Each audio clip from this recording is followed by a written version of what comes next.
right. Again, here we are with another inspirational guest. Good morning, good afternoon, good evening to all the Mana TV audience worldwide. As part of our series, Kalalu Kalalu, Artists and Arts, we are bringing another great personality to our TV show.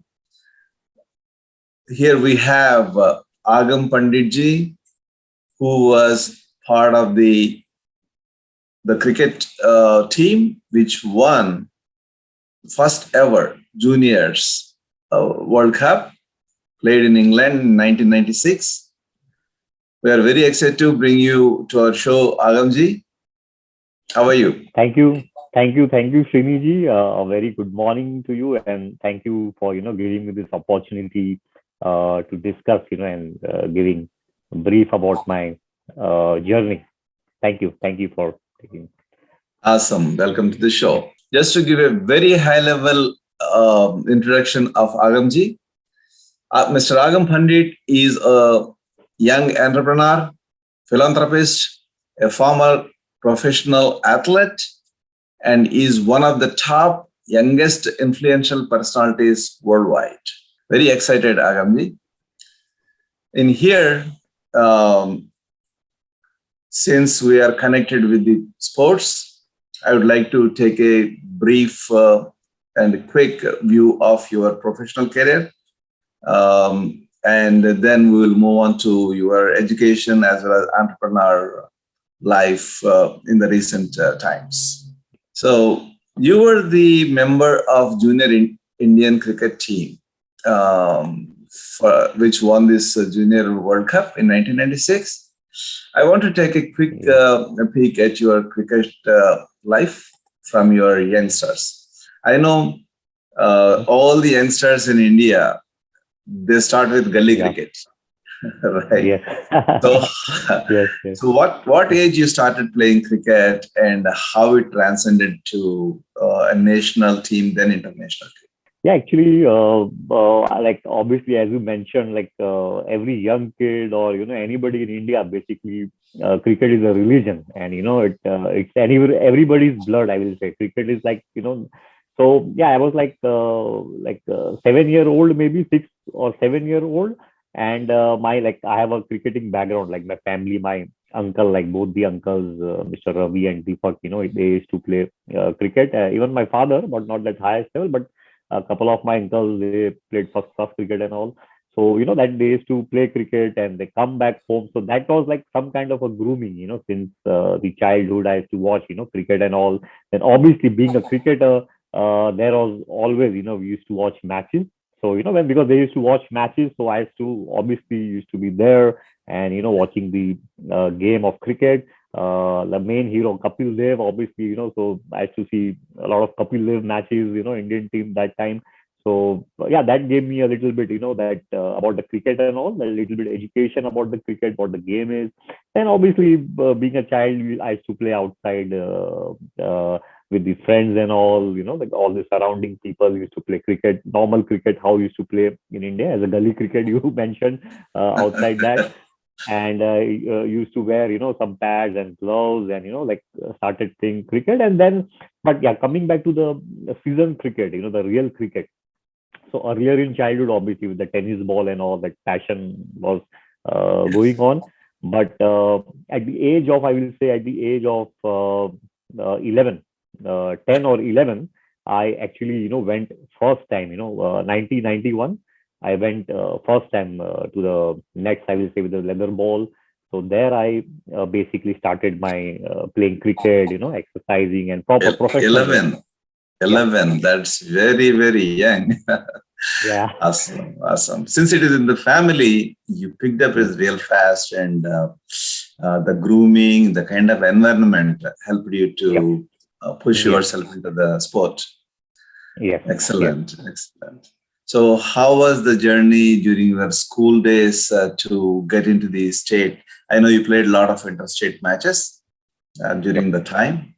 Yes. How the journey was like? Do you have any coaches? You are self-taught person. How was it? Yeah, see, basically, no, obviously, without the coaches, nobody can come. You need a coaching, a guru, what we call. You need a guru for coming up. So, no doubt. But yeah, that basic, to be honest, that inspiration, basically, that push, that drive to play cricket, it was something of my own. Like, nobody, like, pushed me, or nobody said, oh, go play cricket. That was something, Correct. that inner drive, that inner passion that I want to play for India. That nobody, like for example, educated or told me, go cricket is nice or whatever. So that was Yeah. something inside. But yes, Something has coming to back come to, from in within. In within. yes, That yes, fire only will take you. Nobody can, no one else can take you there. yes, yes. Right.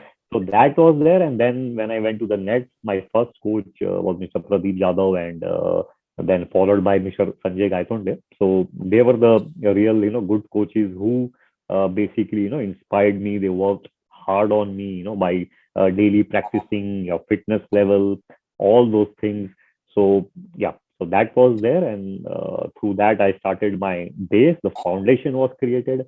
And after that, yeah, I used to play a lot of matches, like school games, and then a lot of interstate, and a lot of matches basically. And then that's how I entered my further journey. Mostly it was for Mumbai. You were playing at the time.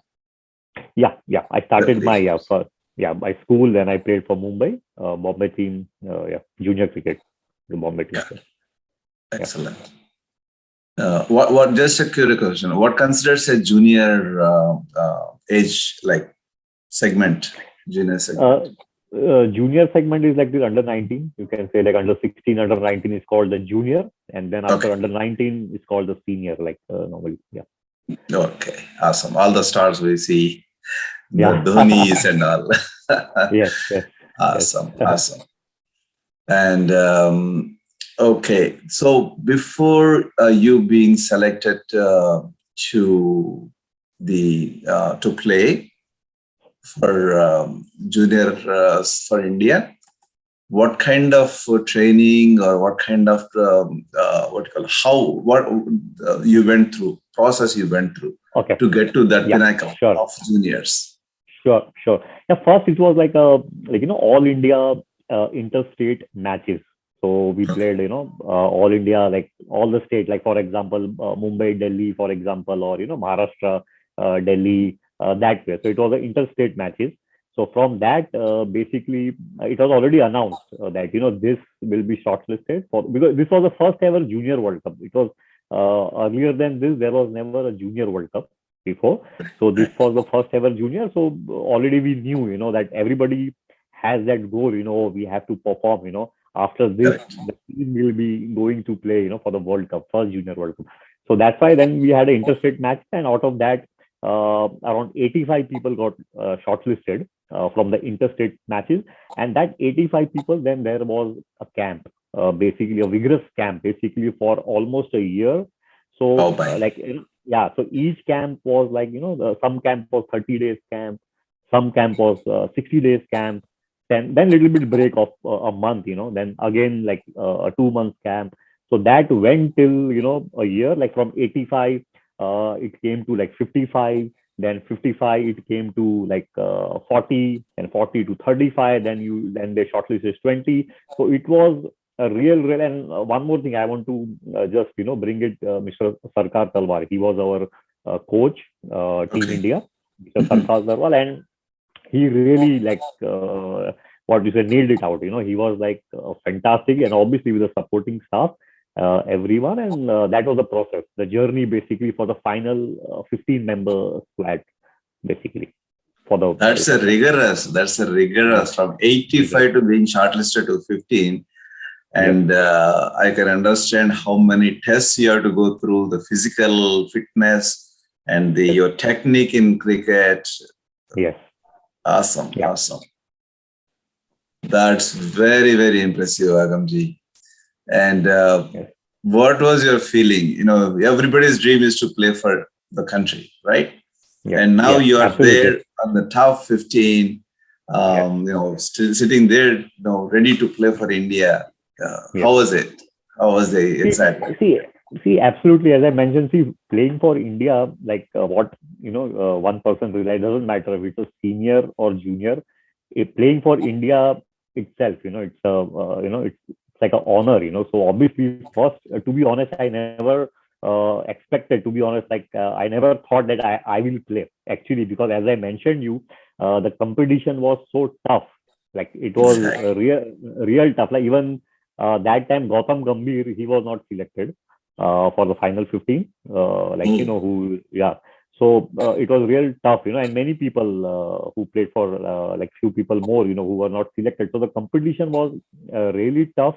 And obviously I thought, okay, I will just enjoy myself. Basically, I went to enjoy. Basically, I still love cricket. Like I still love. That was my It's your passion. So my passion. goal was, yeah. So I thought I will just enjoy, give my full 100%. So I never kind of thought that I'll be actually selected. So when I got selected, obviously I was like, above the seventh sky, like all, like on the ninth cloud.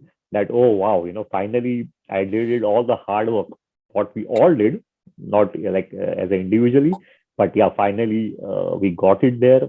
And yeah, it was it was a pride, it was an honor, and for the family, basically, the whole family, it was kind of an honor, playing for India. And especially, see, playing India, I understand, obviously, but again, playing for a World Cup, first ever World Cup.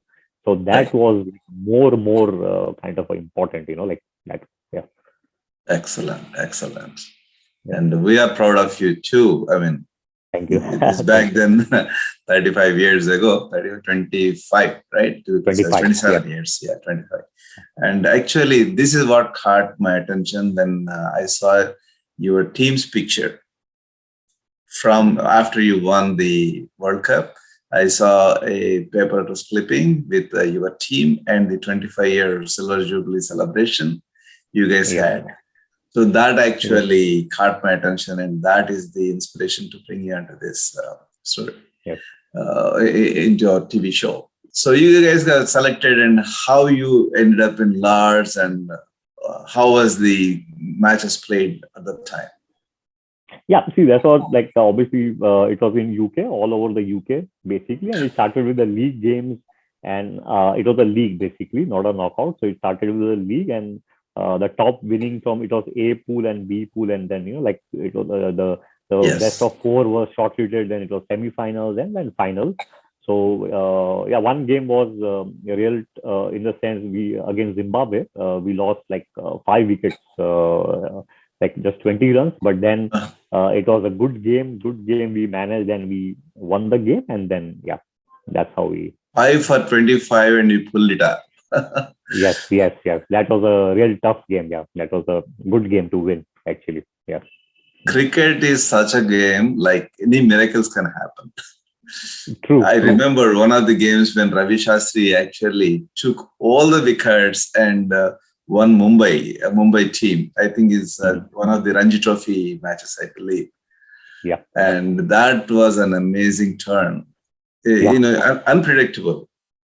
yes, Last yeah. ball, 10 runs, and still the person at the wickets, he makes it. And sometimes they get lucky with the no balls and extra runs. Then 1-6 turns the match around. Yes, yes, absolutely That true. makes Indian, like you said, cricket is a religion in India.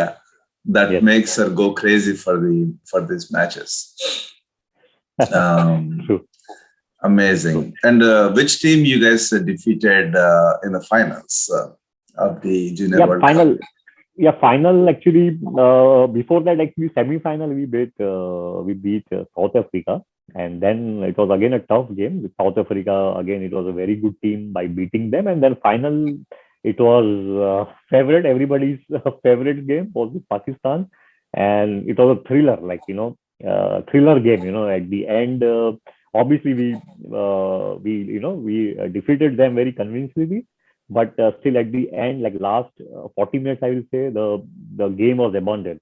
The Wow. reason, the crowd, it was a fun game. It was very vibrant all over. Like one side, uh, Indian, like all the Indian crowds were sitting, and one Right. side the Pakistan crowd was sitting and cheering. And what happened, because we were winning actually, so the Pakistani, maybe the 14 people from the crowd, they came running, Inside, into inside the the game. stadium.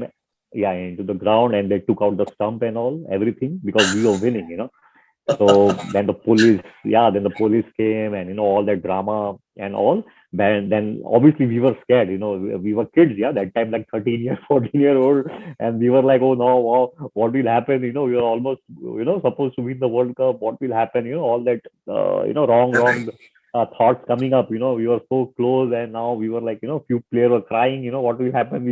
We'll be like, like all that It's wrong scary. thoughts were coming. Yeah.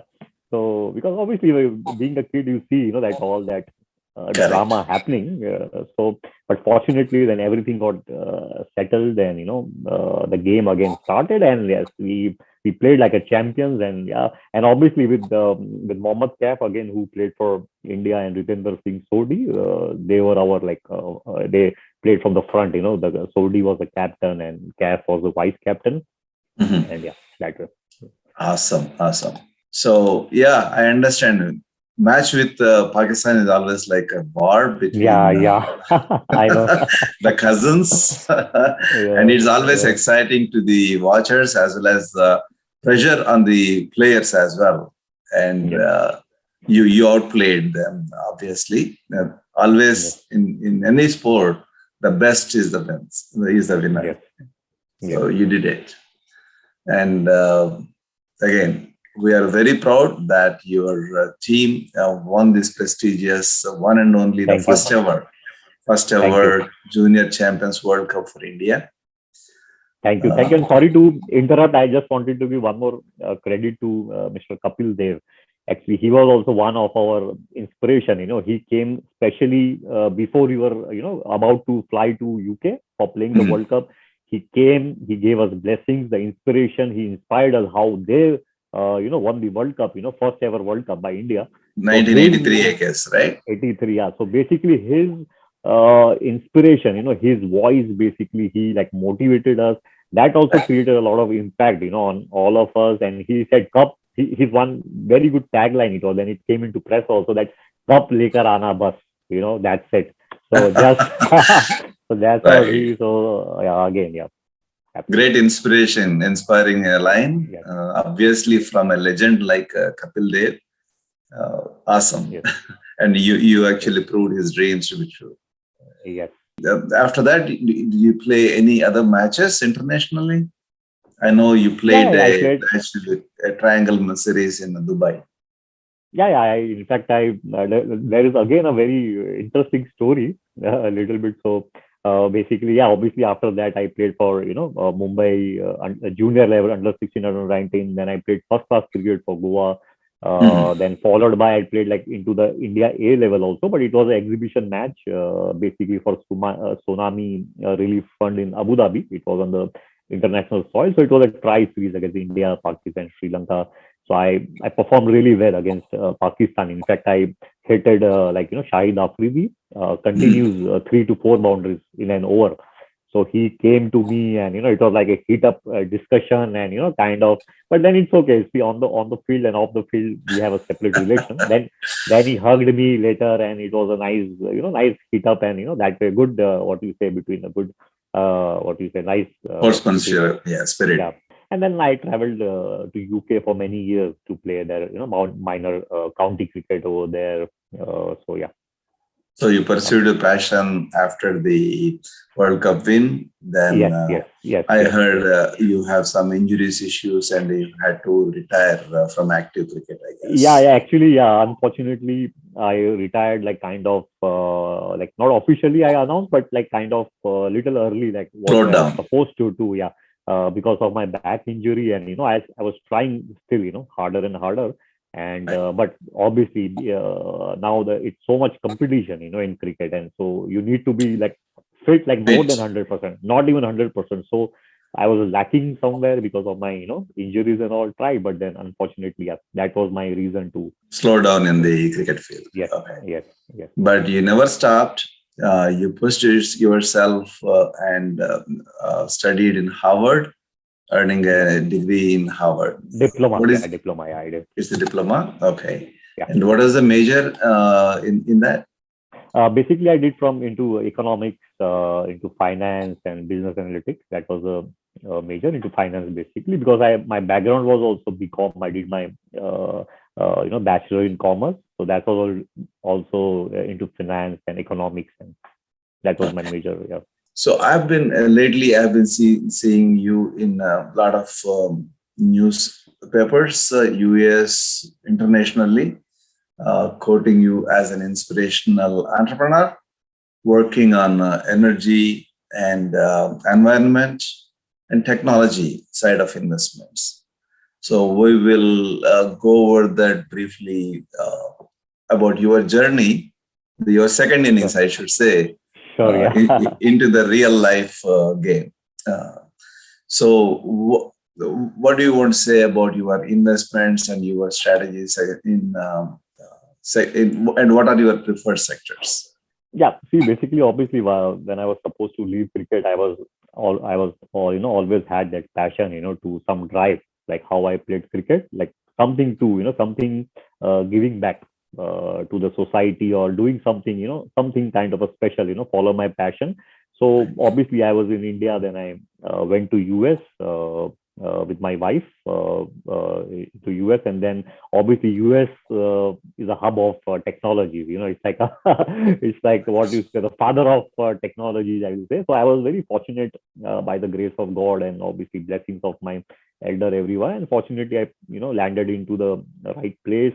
And basically, I did a lot of due diligence. Being always that my passion was always being an entrepreneur and doing all that stuff. So basically, I did a lot of, and I thought that the future is technology, no doubt. So technology is the key, in any field, any sector, you say, maybe into like banking, into healthcare, into education, so that is the future. So that's why I invested my time, money, and followed that dream, my passion, basically into the energy, into the climate change, into healthcare. Right. So that's how you established the ADC Energy Inc. Yep. You're the executive vice president and also executive president at Quantum Age Corporation. Yeah, and managing partner. Yeah. Managing partner. Awesome.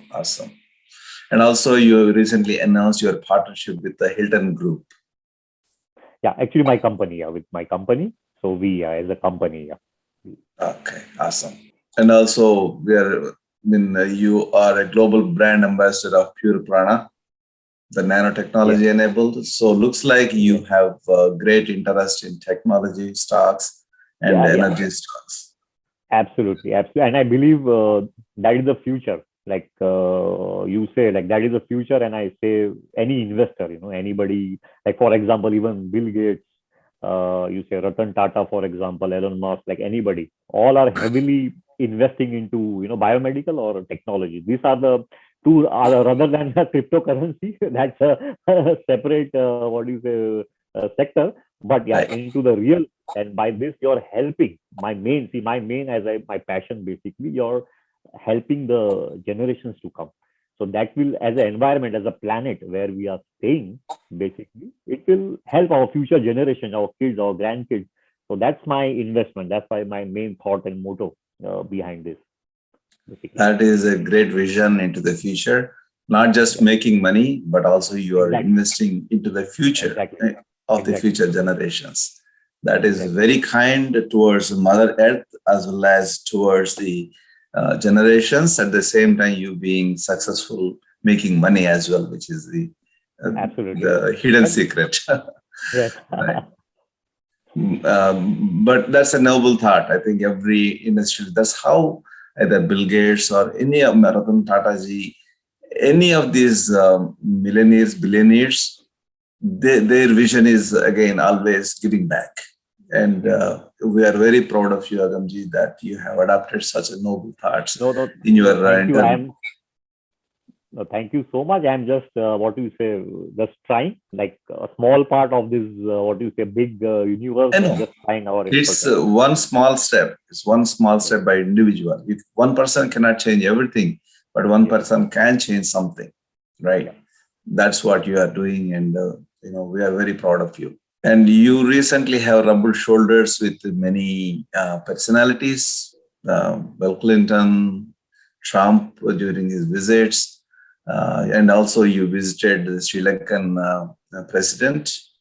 Yes. So, do you want to say what is the one thing? Because I know the time is like very, very premium, and you were able to make it to that point itself shows your influence. What is one thing that you wanted to mention to them and mention to them during our conversations?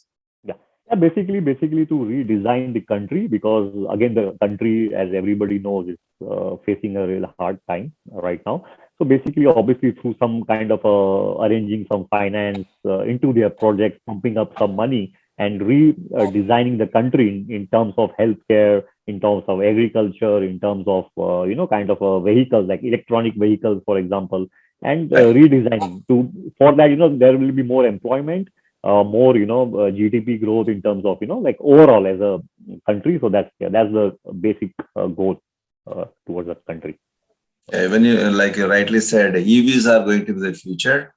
Now every company is switching to electronic and plugins. Yes. I think that is good for the consumer in terms of saving on oil prices. At the same time, good for Mother Earth to get rid of these climate. Yes, absolutely. And also very important, just quickly I want to mention, my also one goal is like the EV normally in the market, it's like high selling vehicles, So my also goal to sell to the poor people, like poor is not the right word, I'm sorry, but maybe underprivileged, like, affordable, correct. Yeah. So making them affordable. Yeah, that's making what them you affordable. So that is my again a goal, and to like, for example, in maybe $2,000, like a four family person can sit and go together, like that way, something. Awesome. Commuting is important for everyone, and making this more affordable in terms of the vehicle cost as also operating costs. That is the something that you can help the world. To making this technology affordable to them. That's a great vision into the future. And you've been recently honored by the Crown Prince in Middle East. You want to talk about that a little bit? Yeah, they're his advisor basically, and he's again by his blessings and all. We are trying to build some technology into healthcare. And into EV again, and coming up with good future projects over there. So that was our goal, to come into UAE and the Middle East area. Excellent. So you are spreading your wings across the globe. I mean, you're partnering with big names and influencing them in terms of your vision. Agamji, there is another very big name that you are associated with in terms of technology, NASA. So do you want to say a few things about your partnership with them? Again, as a company, we are like, working with NASA very closely. They are validating our technology basically, and we are trying to come up with a collaboration basically to work in the outer space, like into the moon and Mars, basically with a revolutionary, I will say, technology that never has been basically. So it is under process, and when it comes, basically again, our focus and target to the energy sector. So where the energy will be more efficient, and where people can save energy, cost wise and everything overall. So that is our goal. So hope for the best. So that's our goal, to work with them in the outer space, basically. In the outer space, awesome. So you're gonna shake hands with Elon Musk in this space travel. Awesome. That is a great vision into the future. And I mean, everything, as I'm going through your career and as well in your entrepreneurship, it's actually sending goosebumps. How far into the future you're looking. Awesome. for during the COVID times, how do you think the technology stocks or actually overall the economy fared, and what is your vision into how we're going to end this pandemic? See, basically, I will say one thing. Like pandemic is basically like an endemic, like kind of a we all as a what you say as a people, we should just take it into our system now. Like we should not be afraid, for example, or not think too much about it. We just Yeah, have to like you have to think like it's one of our daily routine, or some kind of a like not think too much and go on, work on, focus on your goals. That's all I'll say. And if we keep thinking, when it will end, so that will again create a negative sign, because obviously, and one more thing, everybody should trust on the vaccines and all, the booster and all. Everybody should go, and do that. And it's helpful for others also, like as other people also. It's safe for others. So not if for yourself, think for others. That's think that's for what I will try others. to. Yeah, that's what I will try to Absolutely. say. And so I will say not to think much about that, pandemic or endemic or whatever. I think it should be a part of our system now. It should be like, like it's a new welcome to the new world, I will say. So just keep on going and follow the instructions followed by these people. And absolutely, technology, as you're mentioning, again, technology is a key part again in COVID or anything, because all that healthcare, the new healthcare things which are coming up, that's helping us, right, to get us quickly all the things in terms of vaccine, you say, in terms of Yes. testing, you say, in terms of all that apps, where you can do quickly, because see, that is also one other part, a very important part which we forget, like when you travel and all, like a lot of things. So that, a lot of things through technology, that all those things cover. So as in totality, if you see overall, obviously technology is the key. That's why we came so fast, and we fought, all this because of this pandemic. Because if it was earlier, like 20 years ago or maybe 30 years ago, we would have Yes. not, Not overcome. technology. Yeah, Correct. yeah. So all There hats was off, and yeah, to the scientists and the people, the healthcare people working so hard. that is very valid, and I know you actively were working with various agencies and Yeah. philanthropic associations helping the COVID impacted people, and Yeah. also trying to provide infrastructure like oxygen concentrators, so on. Yes. And you are closely associated with the Kiran Bedi ji, Yeah. another icon of philanthropy in India. Yes. Um, Absolutely. and Yeah. I, your services have been highly recognized by them. That's uh, giving back. So it's not just for you. Agamji, you sent a great message about not just working for you or for your welfare or your family. It is more working for the future generations, and try to give back as much as possible.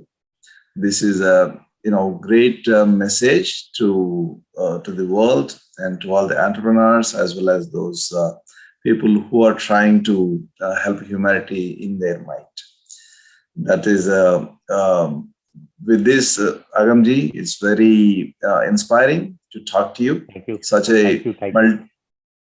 such a multifaceted personality, and hope the world will be a better, safe and better place in the coming years. With No, that, thank you. Thank you you so want to much, say Srinivas. anything?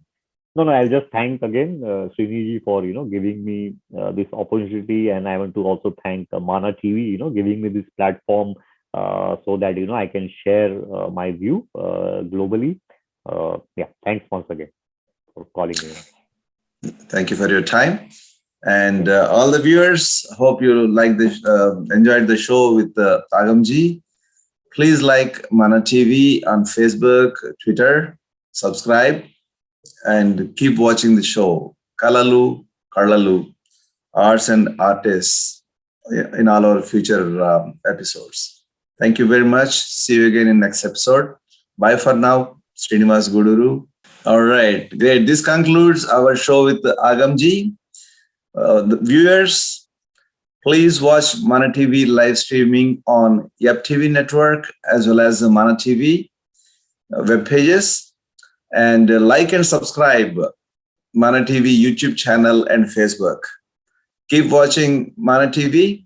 We'll see you in our next episode of Kalalu Kalalu soon. Bye now. Srinivas Guduru signing off. Thank you.